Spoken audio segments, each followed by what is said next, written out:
All right, chapter 8, The Potions Master. There, look. Where? Next to the tall kid with the red hair. Wearing the glasses? Did you see his face? Did you see his scar? Whispers followed Harry from the moment he left his dormitory the next day. People lining up outside classrooms stood on tiptoe to get a look at him, or doubled back to pass him in the corridors again, staring. Harry wished they wouldn't, because he was trying to concentrate on finding his way to classes. There were 142 staircases at Hogwarts, wide, sweeping ones, narrow, rickety ones, some that led somewhere different on a Friday, some with a vanishing step halfway up that you had to remember to jump. Then there were doors that wouldn't open unless you asked politely or tickled them in exactly the right place, and doors that weren't really doors at all, but solid walls just pretending. It was also very hard to remember where anything was because it all seemed to move around a lot. The people in the portraits kept going to visit each other, and Harry was sure the coats of armor could walk. The ghosts didn't help either. It was always a nasty shock when one of them glided suddenly through a door you were trying to open.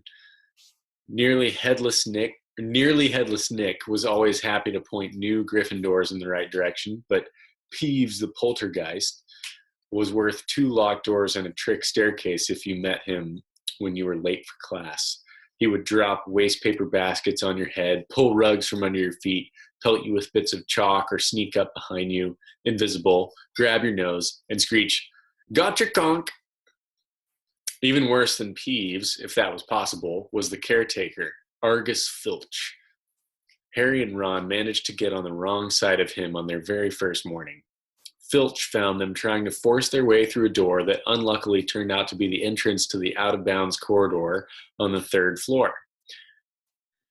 He wouldn't believe they were lost, was sure they were trying to break into it on purpose, and was threatening to lock them in the dungeons when they were rescued by Professor Quirrell, who was passing.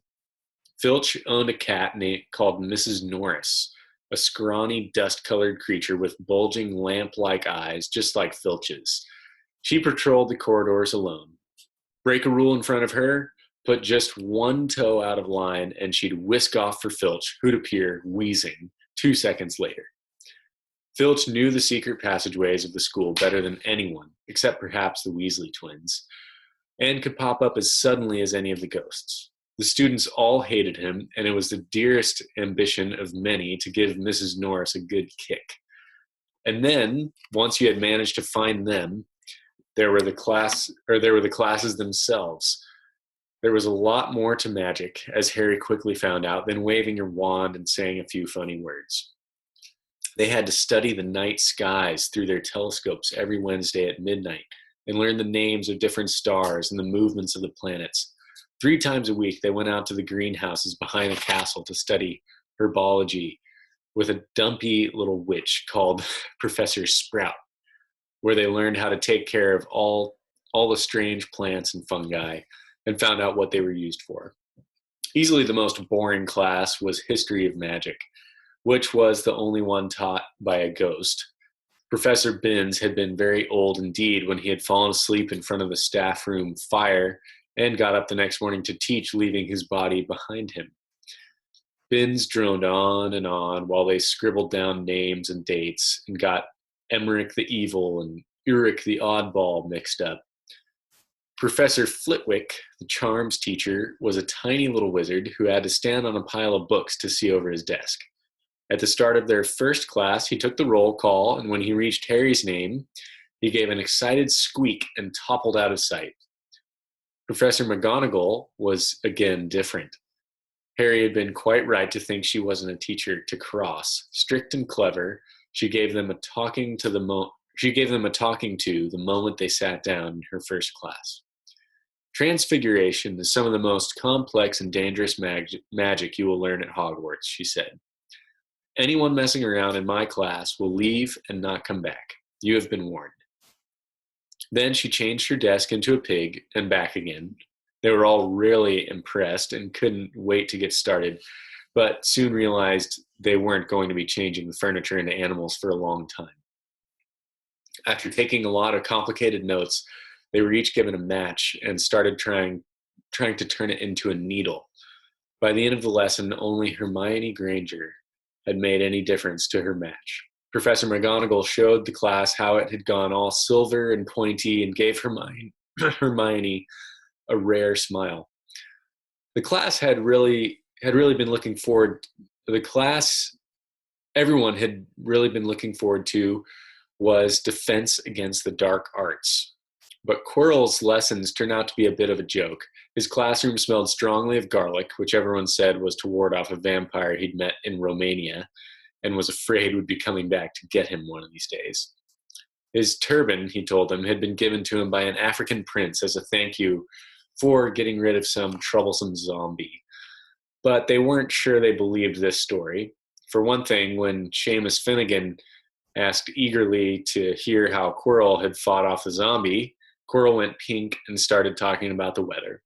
For another, they had noticed that a funny smell hung around the turban, and the Weasley twins insisted that it was stuffed full of garlic as well, so that Quirrell was protected wherever he went. Harry was very relieved to find out he wasn't miles behind everyone else. Lots of people had come from Muggle families, and like him, hadn't had any idea that they were witches and wizards. There was so much to learn that even people like Ron didn't have much of a head start. Friday was an important day for Harry and Ron. They finally managed to find their way down to the Great Hall for breakfast without getting lost once. "What have we got today?" Harry asked Ron as he poured sugar on his porridge. "Double potions with the Slytherins," said Ron. "Snape's head of Slytherin's house. They say he always favors them. We'll be able to see if it's true." "Wish McGonagall favored us," said Harry. Professor McGonagall was the head of Gryffindor House, but it hadn't stopped her from giving them a huge pile of homework the day before. Just then, the mail arrived. Harry had gotten used to this by now, but it had given him a bit of a shock than the first morning, when about 100 owls suddenly streamed into the Great Hall during breakfast, circling the tables until they saw their owners and dropping letters and packages onto their laps. Hedwig hadn't brought Harry anything so far. She sometimes flew in to nibble his ear and have a bit of toast before going off to sleep in the owlery with the other school owls. This morning, however, she fluttered down between the marmalade and the sugar bowl and dropped a note onto Harry's plate. Harry tore it open at once. It said in a very untidy scrawl, "Dear Harry, I know you get Friday afternoons off, so would you like to come and have a cup of tea with me around 3? I want to hear all about your first week. Send us an answer back with Hedwig. Hagrid." Harry borrowed Ron's quill, scribbled, "Yes, please. See you later," on the back of the note, and sent Hedwig off again. It was lucky that Harry had tea with Hagrid to look forward to, because the potions lesson turned out to be the worst thing that had happened to him so far. At the start of term banquet, Harry had gotten the idea that Professor Snape disliked him. By the end of the first potions lesson, he knew he'd been wrong. Snape didn't dislike Harry. He hated him. Potions lessons took place down in one of the dungeons. It was colder here than up in the main castle, and would have been quite creepy enough without the pickled animals floating in glass jars all around the walls. Snape, like Flitwick, started the class by taking roll call, and like Flitwick, he paused at Harry's name. "Ah, yes," he said softly. "Harry Potter, our new celebrity." Draco Malfoy and his friends Crabbe and Goyle sniggered behind their hands. Snape finished calling the names and looked up at the class. His eyes were black like Hagrid's, but they had none of Hagrid's warmth. They were cold and empty and made you think of dark tunnels. "You are here to learn the subtle science and exact art of potion making," he began. He spoke in barely more than a whisper, but they caught every word. Like Professor McGonagall, Snape had the gift of keeping a class silent without effort. "As there is little foolish wand waving here, many of you will hardly believe this is magic. I don't expect you will really understand the beauty of the softly simmering cauldron with its shimmering fumes, the delicate power of the liquids that creep through human veins, bewitching the mind, ensnaring the senses. I can teach you how to bottle fame, brew glory, even stopper death, if you aren't as big a bunch of dunderheads as I usually have to teach." More silence followed this little speech. Harry and Ron exchanged looks with raised eyebrows. Hermione Granger was on the edge of her seat and looked desperate to start proving that she wasn't a dunderhead. "Potter," said Snape suddenly, "what would I get if I added powdered root of asphodel to an infusion of wormwood?" "Powdered root of what to an infusion of what?" Harry glanced at Ron, who looked as stumped as he was. Hermione's hand shot into the air. "I don't know, sir," said Harry. Snape's lips curled into a sneer. "Tut, tut. Fame clearly isn't everything." He ignored Hermione's hand. "Let's try again. Potter, where would you look if I told you to find me a bezoar?" Hermione stretched her hand as high into the air as it would go without leaving her seat, but Harry didn't have the faintest idea what a bezoar was. He tried not to look at Malfoy, Crabbe, and Goyle, who were shaking with laughter. "I don't know, sir. Thought you wouldn't open a book before coming, eh, Potter?" Harry forced himself to keep looking straight into those cold eyes. He had looked through his books at the Dursleys, but did Snape expect him to remember everything in 1,000 magical herbs and fungi? Snape was still ignoring Hermione's quivering hand. "What is the difference, Potter, between monkshood and wolfsbane?" At this, Hermione stood up, her hand stretching toward the dungeon ceiling. "I don't know," said Harry quietly. "I think Hermione does, though. Why don't you try her?" A few people laughed. Harry caught Seamus's eye, and Seamus winked. Snape, however, was not pleased. "Sit down," he snapped at Hermione. "For your information, Potter, asphodel and wormwood make a sleeping potion so powerful it is known as the draught of living death. A bezoar is a stone taken from the stomach of a goat, and it will save you from most poisons. As for monkshood and wolfsbane, they are the same plant, which also goes by the name of aconite." "Well, why aren't you all copying all that down?" There was a sudden rummaging for quills and parchment. Over the noise, Snape said, "And a point will be taken from Gryffindor House for your cheek, Potter." Things didn't improve for the Gryffindors as the potions lessons continued. Snape put them all into pairs and set them to mixing up a simple potion to cure boils. He swept around in his long black cloak, watching them weigh dried nettles and crush snake fangs, criticizing almost everyone except Malfoy, whom he seemed to like. He was just telling everyone to look at the perfect way Malfoy had stewed his horned slugs when clouds of acid green smoke and loud hissing filled the dungeon. Neville had somehow managed to melt Seamus's cauldron into a twisted blob, and their potion was seeping across the stone floor, burning holes in people's shoes. Within seconds, the whole class was standing on their stools, while Neville, who had been drenched in the potion when the cauldron collapsed, moaned in pain as the angry red boils sprang up all over his arms and legs. "Idiot boy," snarled Snape, clearing the spilled potion away with one wave of his wand. "I suppose you added the porcupine quills before taking the cauldron off the fire." Neville whimpered as boils started to pop up all over his nose. "Take him up to the hospital wing," Snape spat at Seamus. Then he rounded on Harry and Ron, who had been working next to Neville. "You, Potter, why didn't you tell him not to add the quills? Thought he'd make you look good if you got it wrong, did you? That's another point you've lost for Gryffindor." This was so unfair that Harry opened his mouth to argue, but Ron kicked him behind their cauldron. "Don't push it," he muttered. "I've heard Snape can turn very nasty." As they climbed the steps of the dungeon an hour later, Harry's mind was racing and his spirits were low. He'd lost 2 points for Gryffindor in his very first week. Why did Snape hate him so much? "Cheer up," said Ron. "Snape's always taking points off Fred and George. Can I come and meet Hagrid with you?" At 2:55, they left the castle and made their way across the grounds. Hagrid lived in a small wooden house on the edge of the Forbidden Forest. A crossbow and a pair of galoshes were outside the front door. When Harry knocked, they heard a frantic scrabbling from inside and several booming barks. Then Hagrid's voice rang out saying, "Back, Fang, back!" Hagrid's big, hairy face appeared in the crack as he pulled the door open. "Hang on," he said. "Back, Fang!" He let them in, struggling to keep a hold on the collar of an enormous black boarhound. There was only one room inside.